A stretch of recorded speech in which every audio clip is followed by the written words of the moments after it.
Have you ever looked around lately and thought, man, why does it feel like society is just completely fractured right now? Like, why does it seem like we no longer even share the exact same reality? Well, it's a question we hear constantly, but we rarely get a satisfying answer.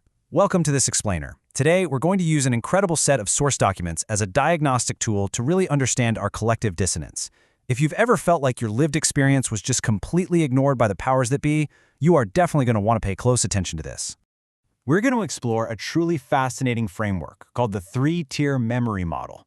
It meticulously explains the hidden architecture of how truth is constructed in our modern world, and more importantly, how it gets weaponized. Okay, let's dive into this. Here is our structured roadmap for the explainer. First, the three types of memory. Second, when memories collide. Third, the power of institutions. Fourth, disqualifying human experience. Fifth, the media mutation. And finally, the path to reclamation. Section 1. The three types of memory. To understand why our reality feels so fragmented, we first have to realize that every major public event actually produces three competing versions of reality. Our source material outlines this in the three-tier memory model. Basically, it divides the recording of reality into subject memory, system memory, and media memory. The immense tension between this core trio is exactly what's causing our current societal friction, because they do not operate by the same rules, and they absolutely do not speak the same language. Let's look at the two foundational types here. On the left, we have human, or subject memory. This is your lived experience. It's fluid, it's highly emotional, deeply contextual, and it evolves. Human memory seeks meaning and healing, right? It updates as we gain new insights. Now, on the right side, we have system, or institutional memory. This is how a court, a hospital, or a government remembers. It is fixed, isolated, and procedural. It literally just archives rigid data. Think a timestamp, an arrest record, a case number.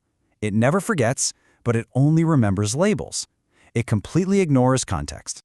Section 2. When memories collide. So, what happens when these incredibly different types of memory process the exact same massive global event? And this brilliantly illustrates the collision using the COVID-19 pandemic as a neutral diagnostic example. Just look at how the exact same event completely fractures. The human memory records the emotional truth. I was scared, isolated, and confused. The system memory records the procedural truth. Lockdown began on this date, mandate Y was issued. And then we have the third tier, the media memory, which curates the narrative truth. COVID was caused by X, or this specific policy ruined everything. The pandemic was lived emotionally, recorded procedurally, and curated politically, literally, all at the exact same time, creating massive public dissonance. Section 3. The power of institutions. Now we need to explore the pathology of what happens when these three memories refuse to align. How does society decide which version of reality wins? Well, this brings us to a concept called legitimation. Legitimation is the process by which the system's memory is granted authority as the quote-unquote official truth. The absolute crucial takeaway here is that the system's memory doesn't even have to be accurate. It can be incomplete, biased, or just entirely wrong. But because it belongs to the institution, it is officially legitimized. So legitimation isn't really about facts. It's entirely about who holds the ultimate structural power to define what actually counts as a fact. Section 4. Disqualifying human experience. This leads us to a much darker reality. If the system's procedural archive is declared the official truth, what happens to the human beings who remember things differently?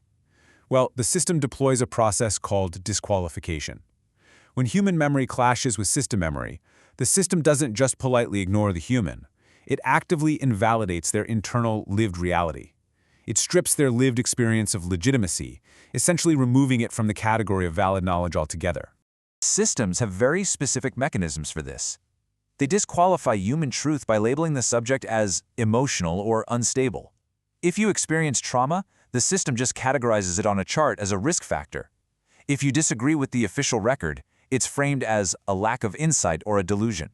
Institutions like courts or psychiatric systems weaponize their procedural memory to treat their own fragmented archives as objective reality, utterly discarding the human context. Section 5. The media mutation. So we have the human and the system locked in this intense conflict. But where do the news, social platforms, and public discourse fit into all of this? They perform mediation. Mediation is the creation of a third, constructed narrative that stands right between the subject and the system. It's driven entirely by spectacle, curation, and emotion, rather than raw truth. The source texts are really clear on this. Mediation isn't generative. Actually, scratch that. It doesn't build anything new at all. It's just a reactive distortion that only amplifies the dissonance rather than resolving it. Now, what's really interesting about this slide is the stunning scientific metaphor from the source material. Think about biochemistry for a second.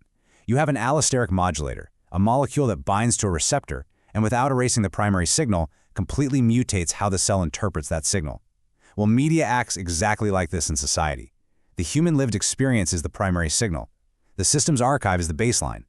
The media binds to the event and completely mutates how the signal is interpreted by the public, creating a competing, highly distorted memory. Let's walk through how this snowballs into a complete systemic breakdown. It starts with step 1, simple dissonance. That's just the friction between what was lived and what was recorded. Then comes legitimation, where the system overrides that friction with its official record. Third is disqualification, where the human's lived process is completely invalidated. Fourth is mediation, where media fills the void with a reactive, substitute narrative. And finally, because that substitution has no real internal root, we hit failure mode, a complete collapse of shared reality and systemic incoherence. This right here is the absolute core of the entire dynamic. Just take a moment to let this sink in. Whoever controls the memory controls the meaning. Whoever controls the meaning controls the system. This entire cycle, the archiving, the legitimation, the disqualification, the media mutation, it's ultimately just a battle for structural power. It's about who gets to define reality. Finally, Section 6, the path to reclamation.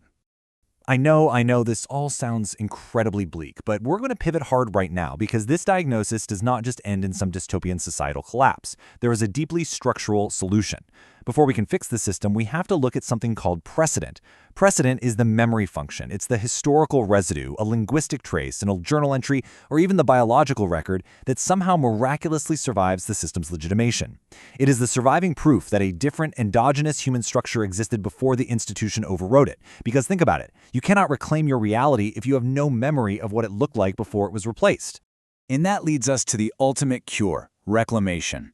Reclamation is not just fighting back, it's the reactivation of our own internal generative process. It means generating meaning from within again, taking back narrative authority by using that surviving precedent as an anchor. It is the subject finally stepping out of the system's endlessly predictive loop of case files and risk labels and forcefully re-entering the story as the narrator. So, the crucial point is that reclamation isn't just a polite, enlightened choice we make one day. Reclamation is forced. It happens because the failure mode of the system, that intense compounding dissonance, becomes completely unsustainable. When the media's reactive mediation collapses under its own incoherence, the human system is forced into a survival mechanism. We reclaim the narrative because we simply cannot survive in the fractured one anymore. We've seen how institutions archive, how they disqualify, and how the media mutates our shared reality.